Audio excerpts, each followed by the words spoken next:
My Weird School Special, book number 8. We're red, weird, and blue. What can we do? By Dan Gutman. Pictures by Jim Pelot. Chapter 9. All the Marbles. Okay, it all comes down to round 3, announced Mr. Porky. This last question is for both teams. Write your answer on the sheet of paper in front of you. It's worth 6 points. Ooh! Everybody oohed. Dirk has a 5-point lead, continued Mr. Porky.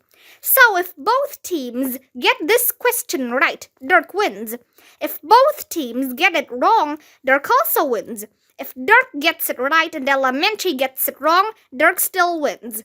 But if Dirk gets it wrong and Elementary gets it right, Elementary wins. Does everybody understand? Yes, I lied. We have to get this one right, Arlo, Andrea whispered to me. Okay, said Mr. Porky. This one is for all the marbles. Marbles? What did marbles have to do with anything? Get ready to lose, losers, said Morgan Brocklebank, rubbing her hands together. This will be the icing on the cake. Why is everybody always talking about marbles and cake? Was the winning team going to get marble cake? I was confused. In the audience, nobody was making a sound. It was so quiet you could hear a pin drop. That is, if anybody had brought pins with them. That would be weird, but everybody was on the edge of their seats. Well, not really. There might have been a few little kids on the edge of their seats, but most normal-sized people were just sitting in the middle of their seats. Anyway, it was really tense. Andrea picked up our pencil and got ready to write the answer. Okay, here's your final question, said Mr. Porky. And before I give it to you, let me just say that Porky's pork sausages will be on sale at your local supermarket next week. Everybody laughed, even though he didn't say anything funny. Okay, here's the final question, said Mr. Porky, reading from a card. My birthday was January 17th. My wife was named Deborah. I played the violin, the harp, and the guitar. I was a slave owner. I died when I was 84 years old. Who am I? You have 30 seconds.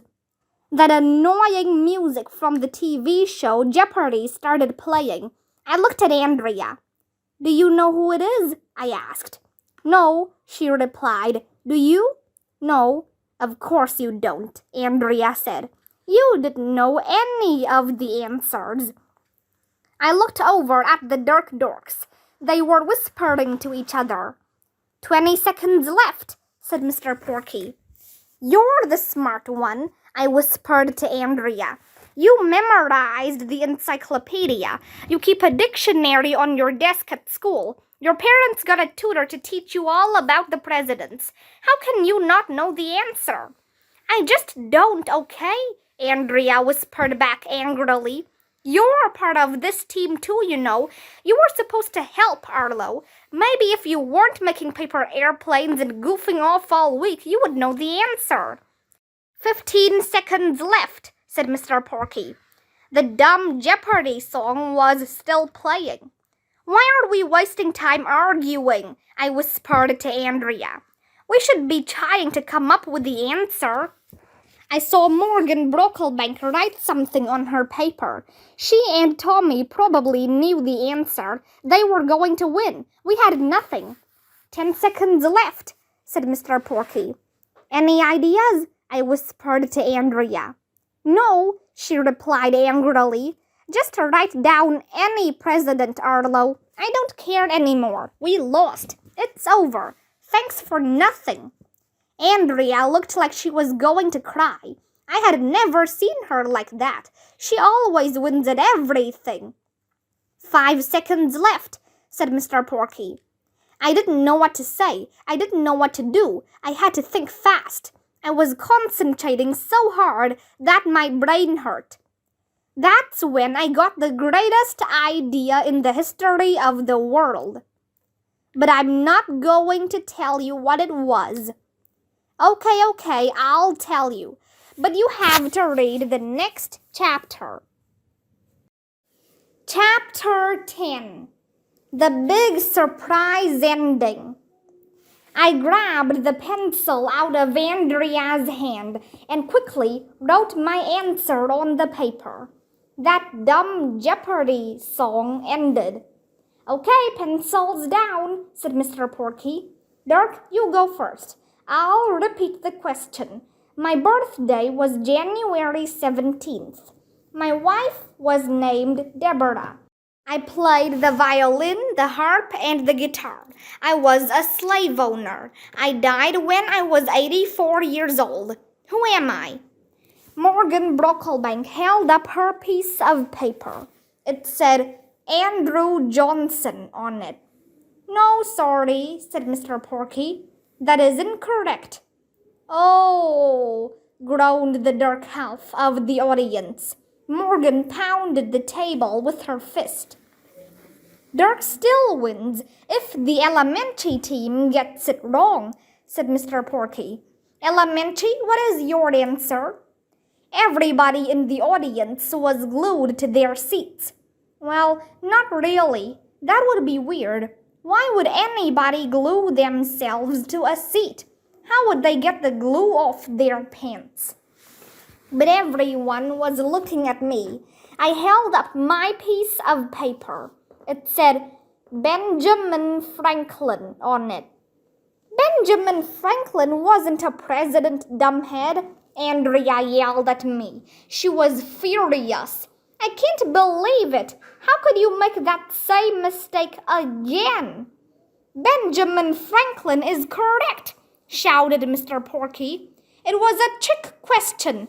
I never said the person was a president. Elementary school is the winner. Everybody in the all-purpose room started yelling and screaming and hooting and hollering and freaking out. All my friends rushed up on stage to give me high fives. Andrea said she was sorry for calling me a dumbhead. It was the greatest moment of my life. I looked over at Morgan Brocklebank. She was furious. We only studied the presidents, she shouted. It's not fair. She looked like she was going to cry. I almost felt sorry for her. I went over to her and said these 5 immortal words. Na na na boo boo. Chapter 11. Disneyland. The President's Day Challenge was such a success that our whole class got to go to Disneyland. We went on all the rides. I almost threw up 3 or 4 times. It was awesome. One of the coolest parts of Disneyland is the Wall of Presidents. It's an exhibit with life-size statues of all the presidents. The coolest part is that they're robots, so they can nod their heads, wave their hands, and even give speeches. The president robots looked really real. The Abraham Lincoln robot was giving his speech when the weirdest thing in the history of the world happened. Lincoln is Emily's favorite president, and I guess she got a little too close to him because the statue started to topple over. It fell against President Truman. Truman bumped into President Nixon, and Nixon knocked over President Grant.